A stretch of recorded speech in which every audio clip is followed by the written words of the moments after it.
देश भर के सारे म्यूचुअल फंड्स को रिप्रेजेंट करने वाली संस्था AMFI, association of mutual funds of India की वाइस चेयरपर्सन और साथ ही एडलवाइज म्यूचुअल फंड की एमडी और सीईओ राधिका गुप्ता जी हमारे साथ कार्यक्रम में हो रही शामिल। राधिका जी, बहुत बहुत स्वागत है, गुड मॉर्निंग। सबसे पहले बजट को लेकर ही आपसे एक बार मैं राय लेना चाहता हूं, क्या उम्मीद रखी जाए इस बजट से, स्पेशली तब जबकि अगले चुनावों के पहले ये फुल फ्लेज बजट होगा, आखिरी फुल फ्लेज बजट होगा।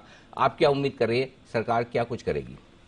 नमस्कार अनिल जी। नमस्कार जी। जहां तक मैं इस बजट को देखती हूँ, हाँ ये चुनाव से पहले आखिरी बजट है, लेकिन मेरी उम्मीद ये है कि ये बजट पिछले बजट्स में जो 2-3 बजट्स में हो रहा है उसका एक कंटिन्यूएशन रहे, ना कि कुछ रेडिकल रहे।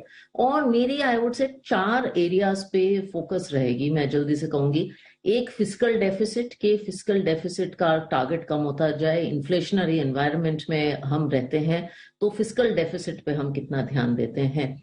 दूसरा जो मेजर थीम है कि प्राइवेट कैपेक्स को आप कैसे स्पर कर रहे हैं, इंफ्रास्ट्रक्चर स्पेंडिंग आप क्या कर रहे हैं, ये थीम हमने पिछले 2 बजट्स में बहुत अच्छे से प्ले आउट होते हुए देखा है। वो कैसे कंटिन्यू होगा। तीसरा मेरा थीम रहेगा, और इस पे मैं ज्यादा एक्शन देखना चाहूंगी, चर्चा बहुत हुई है पिछले कुछ सालों में, वो है एसेट मोनेटाइजेशन प्रोग्राम और डिसइन्वेस्टमेंट टारगेट। ये मेरे हिसाब से डेफिसिट के लिए, सरकार के लिए बहुत क्रूशियल है। तो इस पे काम क्या हुआ है, एग्जीक्यूशन क्या हुआ है, क्योंकि बातें बहुत हुई हैं इस टॉपिक पे। तो एसेट मोनेटाइजेशन पे, डिसइन्वेस्टमेंट पे क्या हो रहा है। And I think finally market के लिए जो बहुत इंपॉर्टेंट है, जो मैं हर साल कहती हूँ अनिल जी, इस कैपिटल गेन्स रेजीम और जनरल इंडिया में एक टैक्स स्टेबिलिटी का माहौल रहना चाहिए। बातों में बहुत चर्चा हो रही है कि ये हो सकता है लॉन्ग टर्म कैपिटल गेन्स इधर और उधर। आई जेन्युइनली होप कि कुछ ना हो, क्योंकि निवेशकों को, इन्वेस्टर्स को, ग्लोबल इन्वेस्टर्स को एक स्टेबिलिटी ऑफ टैक्स रेजीम की बहुत जरूरत है। और इंडिया डोमेस्टिक कैपिटल को बहुत इंसेंटिव्स चाहिए मार्केट में आने के लिए। एकदम साफ तरीके से आपने बताया कि बजट को लेकर बाजार के लिए या हम सबके लिए 4 खास बातें हैं जिन पर फोकस करना है। फिस्कल डेफिसिट, फिस्कल कंसोलिडेशन, उस पर किस तरह का रोड मैप होता है, कैपिटल एक्सपेंडिचर सरकार कितना करती है, कैपिटल गेन टैक्स और बाकी टैक्स के साथ ज़्यादा छेड़छाड़ ना हो, और सरकार को जो कुछ भी पैसा जुटाना है, एसेट मोनेटाइजेशन प्लान, ये किस तरह के आते हैं। ये कुछ एक चीज़ें हैं जिन पर फोकस करना चाहिए सरकार को। लेकिन एक बात जो लगातार बाजार के मन में है कि ग्लोबल मार्केट में जिस तरह का मूड माहौल है, उसको लेकर हमारे चुनौतियाँ काफ़ी है। हमारी अपनी ग्रोथ मजबूत है, क्या कुछ ऐसा सरकार को करना चाहिए जिससे कि हम ग्लोबल उतार चढ़ाव में इस मुश्किल भरे माहौल में बच पाए?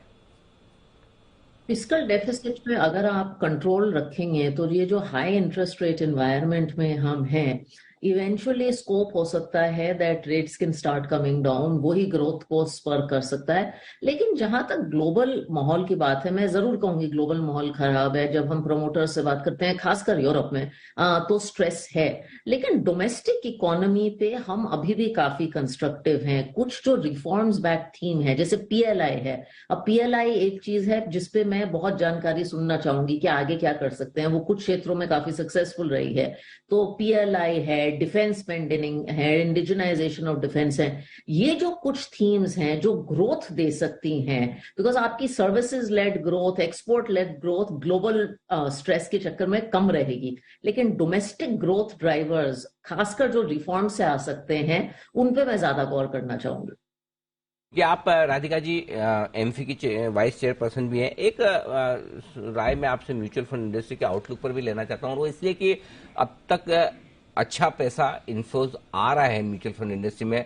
हमारे डोमेस्टिक इन्वेस्टर्स भी थोड़े मजबूत हैं और गिरते बाजार में पैसा लगाना चाहते हैं। किस तरह के ट्रेंड दिख रहे हैं इन्फ्लोज को लेकर और इंडस्ट्री को लेकर? आई थिंक अच्छी बात यह है अनिल जी कि लॉन्ग टर्म में हमें लगता है म्यूचुअल फंड इंडस्ट्री 15 से 18% ग्रो करेगी। कुछ साल ज्यादा अच्छे रहते हैं, कुछ साल थोड़े म्यूटेड रहते हैं, जैसा पिछला ईयर। लेकिन अगर आप इक्विटी फ्लोज को देखें, तो 2020-21 में बहुत नए निवेशक आए, बहुत नया पैसा आया।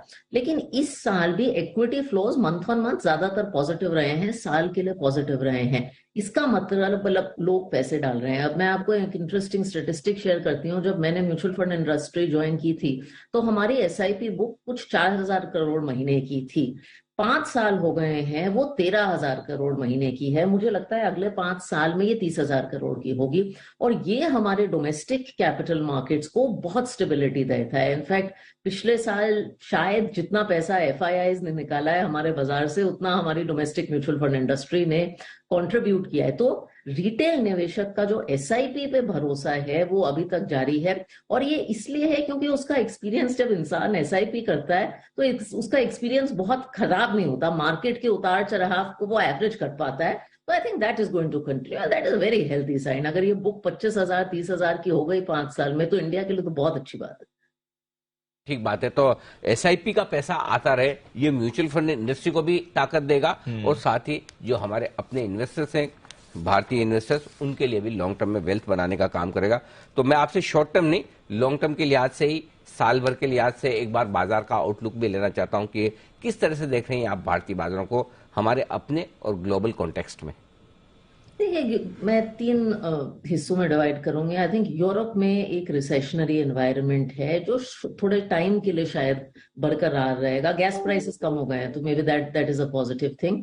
यूएस का आई थिंक कह नहीं सकते, अभी भी दुनिया की लार्जेस्ट इकोनॉमी है। And while tech which is a very large sector, SNP का एक बहुत बड़ा कॉन्ट्रीब्यूटर है, स्ट्रेस में आया है। I think it is too early to say कि यूएस रिसेशन में है।